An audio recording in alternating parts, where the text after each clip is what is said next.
안녕하세요. 오늘 정말 흥미로운 주제를 가져왔습니다. 전혀 상관없어 보이는 두 세계, 바로 중세 유럽과 현대 북한의 예술을 나란히 놓고 볼 건데요. 아니, 이 둘이 무슨 상관이냐고요? 진짜 아무 관련 없어 보이잖아요. 그런데 말이죠. 그 속을 들여다보면 정말 깜짝 놀랄 만한 공통점이 숨어 있습니다. 자, 한번 보세요. 왼쪽은 신이 모든 것의 중심인 중세 유럽, 오른쪽은 수령의 중심인 현대 북한입니다. 하나는 신을 믿는 유신론, 다른 하나는 신을 믿지 않는 무신론, 시대도, 장소도, 이념도. 와, 이건 뭐 거의 모든 게 정반대라고 할 수 있겠죠?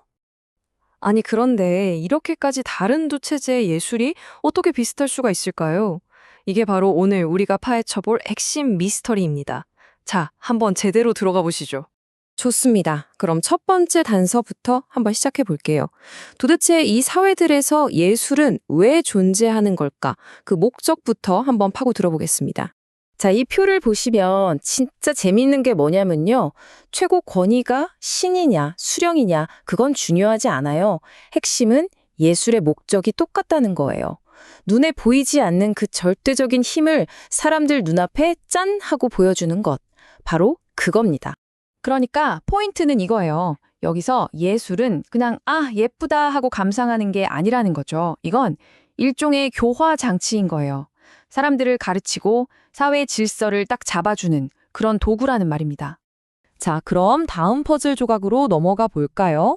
이런 시스템 속에서 그림을 그리는 예술가는 도대체 어떤 사람인지, 누가 만드는지를 한번 살펴보겠습니다.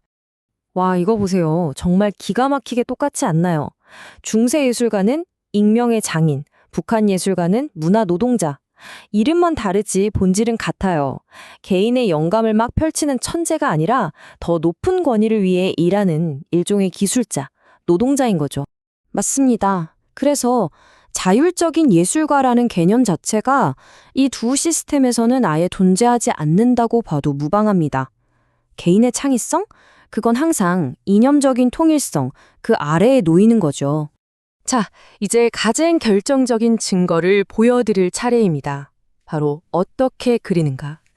이들이 사용하는 시각적인 언어, 그 문법이 소름 돋을 정도로 똑같거든요. 첫 번째 전략, 바로 위계적 크기입니다. 아주 간단해요. 중요한 사람은 크게 그리는 겁니다. 신이나 수령은 일반 사람들보다 훨씬 더 크게 그려져요. 딱 보면 누가 주인공인지 바로 알 수 있게 말이죠. 두 번째, 빛나는 중심. 중심 인물은 그냥 가운데 있는 게 아니에요. 말 그대로 우주의 중심이죠. 그래서 막 황금색 배경으로 칠하거나 머리 뒤에 후광이 비치거나 몸에서 빛이 뿜어져 나오는 것처럼 그려서 이 사람은 평범한 존재가 아니다라는 걸 계속 강조하는 겁니다. 그리고 세 번째, 이상화된 세계.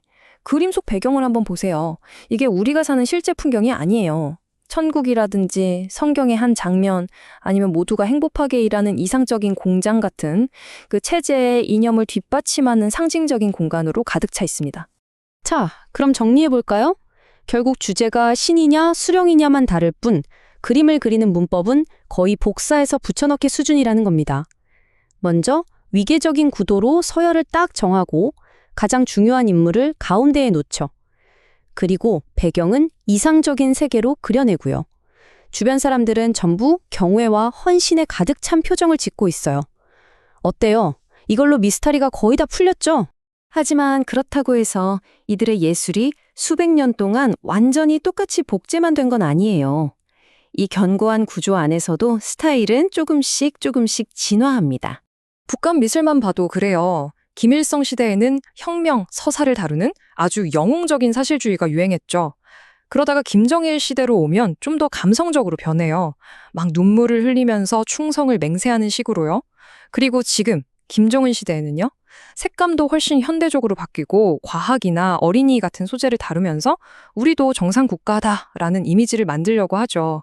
스타일은 이렇게 계속 바뀌지만 진짜 중요한 건 예술이 권력 구조를 강화한다는 그 핵심 기능, 그건 단 한 번도 변하지 않았다는 겁니다. 자, 이 모든 걸 하나로 묶는 핵심 개념이 바로 이겁니다. 중세 유럽과 현대 북한, 이 둘은 모두 통치 미학이라는 예술 시스템을 사용하고 있다는 거죠. 말 그대로 통치를 위한 미학인 셈입니다. 그럼 이게 왜 중요할까요? 첫째, 예술이 단순히 아름다운 걸 넘어서 사회를 조직하고 통제하는 정말 강력한 도구가 될 수 있다는 걸 보여주고요. 둘째, 절대 권력이라는 건 시대나 문화가 달라도 결국 비슷한 시각 전략을 사용한다는 거예요. 그리고 마지막으로 예술가의 역할이라는 게 결국 그가 속한 시스템 안에서 결정된다는 점이죠. 자, 그럼 마지막으로 여러분께 이 질문을 한번 던져보면서 마무리할까 합니다. 권력을 그냥 보여주는 걸 넘어서 아예 권력을 만들어내는 예술을 우리는 또 어디서 볼 수 있을까요? 어쩌면 우리가 매일 보는 거대한 광고판이나 기업의 로고, 심지어는 정치인의 포스터 속에도 이런 통치 미학이 숨어 있는 건 아닐까요? 한 번쯤 생각해 볼 만한 문제인 것 같습니다.